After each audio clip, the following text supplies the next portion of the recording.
Hey there, it's Melissa K. Norris, and after years of testing recipes here on my homestead, I have perfected the real food ingredient homemade chocolate chip cookie. Perfect texture, perfect ratio of all the ingredients that taste like a bakery, but actually uses better ingredients. Today I'm going to be sharing my 15 best cookie baking tips so that you can get the same results no matter what recipe you're doing, but I'm also going to share my favorite homemade chocolate chip cookie recipe with you. We're going to walk through everything step by step on choosing the right fats, making sure that you're mixing things in a particular way to get the best outcome, and even more. Imagine pulling a tray of warm, perfectly golden cookies from the oven, that perfect aroma filling your kitchen that no synthetic candle can ever match, and everyone in your house asking, are these the same cookies that Grandma used to make? Because they taste that good. Or better, if maybe, bless her, your grandma wasn't the best cookie baker. If you've ever had your cookies spread too thin or too flat, or maybe they were too dry, or you just never get consistent results even though you feel like you're using the same recipe every time, then this is the video for you. No more wasted ingredients, no more wasted time, and you'll be able to ensure that you get the perfect cookie every single bake. So if you have a copy of Baked by Hand, then go ahead and open it up to page 12 and you'll have all of the 15 key tips for great cookies every single time. But no worries, we're gonna go right through them now. And if you wanna snag a copy of this, which you do, we'll have the link below in the video description. So one of the things that we always wanna do first, and this is true of really any recipe, but especially with cookie baking, is read through the entire recipe first before you get started. Make note if there's any type of chill time that needs to happen, and just to ensure that you have all the ingredients and you're reading through it so that you know the flow of the recipe. And the recipe, you can get it on my website. We've got a printable version, so you can head over there. We'll have a link directly to it in the video description below, or if you have your copy of Baked by Hand, it's on page 46. So after you are familiar with the recipe, to make sure if there's any special instructions there, we want to make sure that we have our oven fully preheated. So we're preheating the oven to 375 degrees Fahrenheit. And on that note, you want to make sure that your oven is calibrated so that you know that when you select 375 degrees Fahrenheit, the oven is actually baking and reaching that temperature. So make sure that you calibrate your oven if you suspect that it's off. It will improve everything that you're cooking when it's actually at the correct temperature. So next up is if a recipe, which this recipe does, calls for softened butter or softened fat, you want to make sure that it is softened to room temperature. So unless it calls for melted or liquid, then use that. But if it's softened, you really want it to be at that softened space. You don't want it to actually fully liquefied. So you don't want to take your butter if you forgot to pull it out or it's in the fridge and then try to melt it on the stovetop or on the microwave, because almost always you're not going to get it softened when you do that. You're going to end up liquefying some of it. It's kind of like Goldilocks and the Three Bears. You want it just right. If it's liquefied, if it's too hot, then you're not going to get as light and fluffy texture on your finished cookies, and they're more likely to spread out. But if it's on the cold side, then you can't incorporate the sugar and the flour and butter correctly either, so it definitely will affect the texture. So we want it to be softened. And here's one of our other tips. If it's softened butter, or you can use coconut oil, then you want to make sure that your eggs are also at room temperature. You don't want to use cold eggs with room softened, warmed butter, and vice versa. Okay, so first up, we are going to take our softened butter, which is 1.5 cups here, and we're going to put these into our mixing bowl. Oh, this is a bonus tip. If your butter is salted, then simply cut back the amount of salt that you're putting into the recipe. I usually cut it back by about 1/3. If your butter is unsalted, then go ahead and use the full amount of salt called for in the recipe.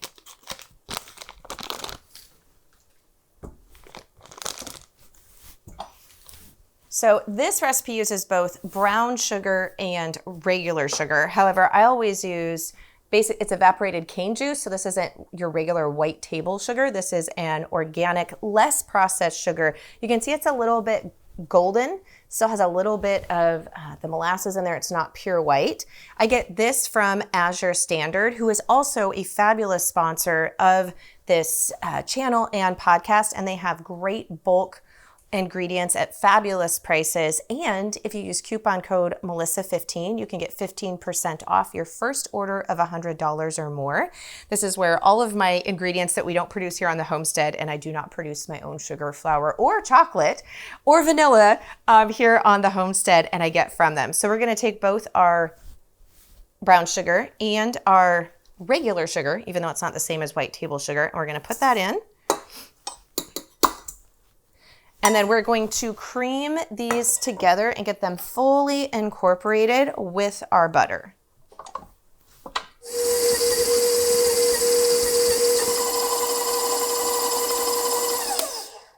Okay, now that we've got our sugars and butter creamed together, now we're gonna add our 2 room temperature eggs.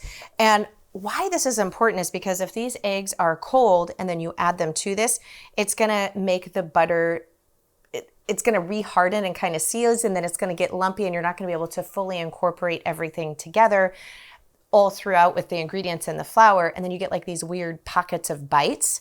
So room temperature eggs.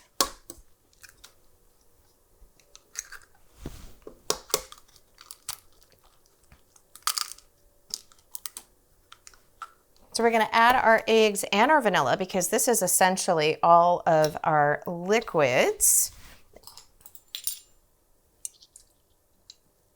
We've got 2 teaspoons here. And now we're going to cream this and incorporate it together with our butter and sugar until it's all really smooth and light.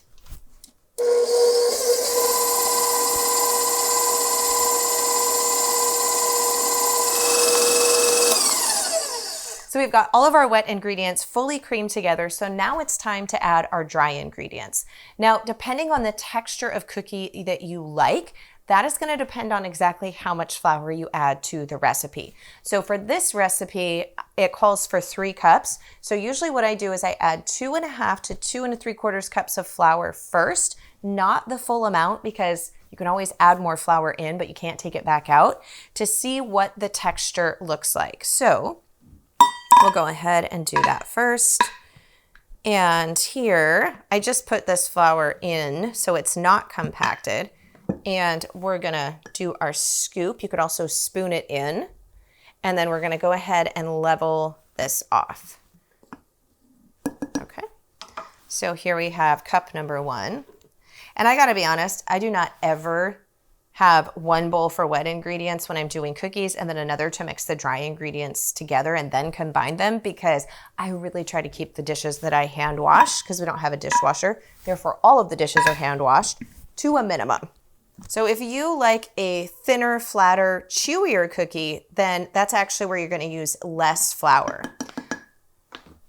So we'll first add our 2.5 cups of flour there, and then we're going to put right on top of that flour, before we incorporate it, all the rest of our dry ingredients. So for this recipe, that is going to be our salt and our baking soda. So we're going to do a full teaspoon of the baking soda, this is a half teaspoon. So I'm going to do 2 of these to equal 1 teaspoon. And then because I used it salted butter, I'm just going to do about 3/4 of a teaspoon of salt instead of a full. So we got our half a teaspoon there, and then that's about another half. There we go. Okay, so now, not on high speed, unless you want it to look like it snowed in your kitchen and have flour everywhere, we're gonna incorporate this on low speed.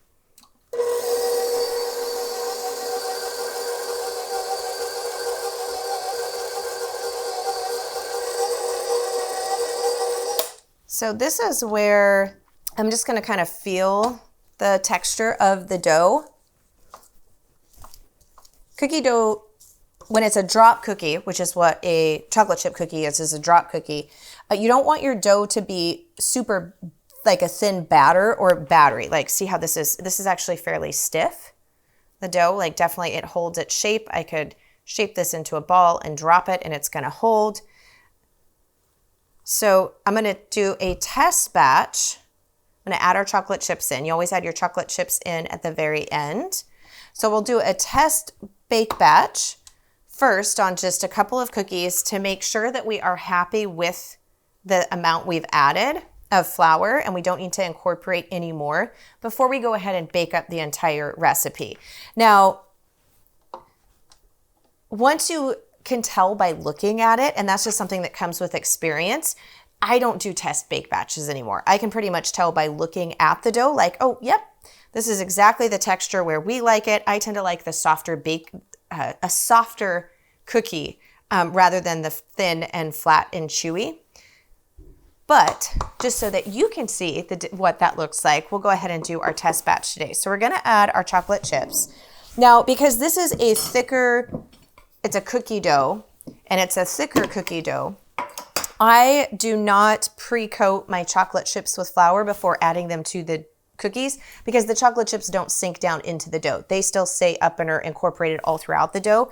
However, if you were adding something like frozen fruit, or it was a cookie dough where it wasn't quite as thick, by just lightly coating your frozen berries or your chocolate chips in just a little bit of flour before you incorporate them at the end, that can help keep them suspended more in the dough so that they don't sink to the bottom. And it helps if you're using frozen berries so that they don't start leaking juice and discolor your dough. So we're gonna go ahead and do a healthy 2 cups of chocolate chips. And these are the organic semi-dark. I prefer the semi-dark chocolate chips. These are from Azure Standard versus a milk. So I like the semi-sweet dark chocolate chips. So we're just gonna incorporate these just until they're suspended throughout the dough. We don't wanna overwork the dough at this point.